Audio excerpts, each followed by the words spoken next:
In this video, we're going to talk Bluetooth adapters, $22.95 versus $59.95.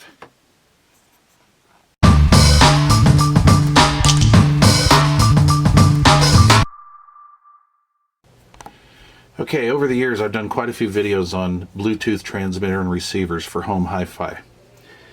And I buy all of this equipment with my own money. I don't accept free stuff from China anymore. I used to do that up until a couple years ago.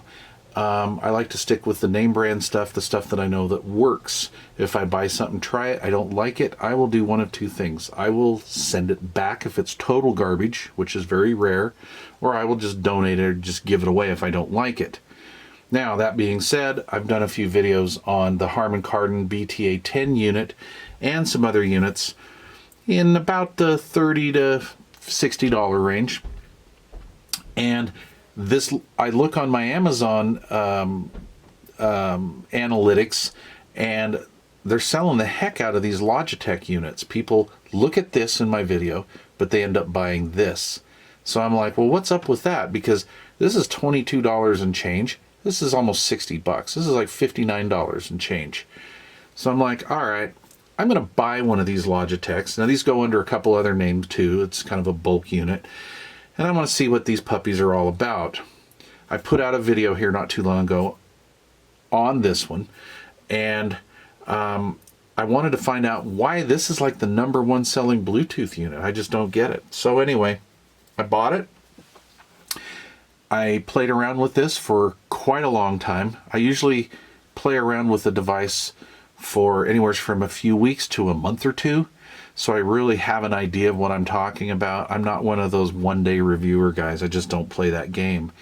I'm into audio, been into audio my whole life, and I just won't promote pure garbage. Now, that being said, yes, the audiophile propeller heads don't like Bluetooth for audio at all. Yeah, I get that, but Bluetooth really is a convenience. It's really nice to be able to take your smartphone and go through your song list if you want to, walk around the front room, play your song list through your vintage stereo or your killer hi-fi setup or your killer audio video setup if that's your thing, you know. Anyway, so here's what I did. Got the Logitech, played around with it, $22 and change. It's a decent unit. It works very well. I've used a lot worse. Okay, the Harman Kardon, $60 price point, very good unit. I really like them a lot. So let's start with the Logitech. We're going to go for at a perspective of sound quality here. Both of these units are class 2 Bluetooth, so they all have a range of like 33 feet. Okay, so that's just a given. They both have the rear outputs on them. They both do not have an on-off switch, so to unpower these things you have to either unplug them from the back or unplug the AC wall adapters that come with both of these. These are pretty much meant to stay connected to your device or on your device list, and then you toggle back from your smartphone whether you want to use these or not. Okay, audio quality. This has a very good sound to it. It's not really grainy. It does have an issue with left and right stereo separation. This is kind of a bright unit. What I mean by that, it's kind of trebly sounding. It has low end in it, and you know, it's a pretty decent full range unit, but it is a little bright on the high end. That's an old stereo store trick, by the way, too. You know, you go and you look at speakers, and the brightest speakers usually sell more than the flatter speakers. And that's just kind of the nature of the beast. Everybody thinks that, well, most consumers think that bright and airy sounding is better.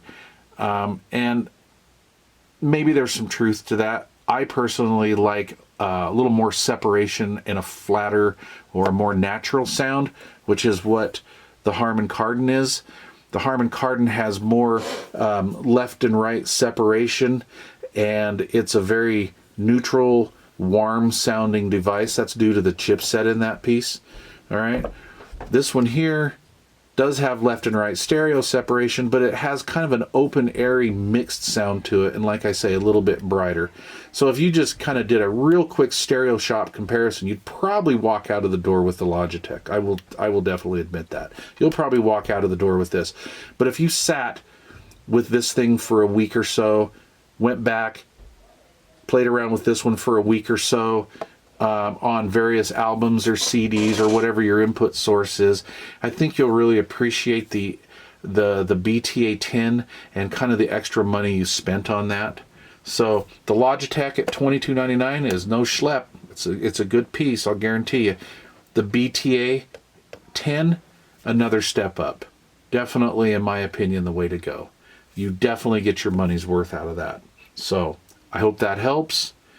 I'll leave links to this down below, because every time you guys spend a little money on Amazon with me, or through one of the links that I have, I get a little fraction of a commission. I get like, what is it, 20 cents or so on this one. And I think on this one I make like 49 cents or something like that. But what that does is that helps me buy this stuff so I can bring you these videos. So I appreciate it. I appreciate all my subscribers, and I appreciate you guys for sticking with me all these years. All right. Questions or comments down below. And yeah, don't forget to hit that subscribe button if you haven't already subscribed.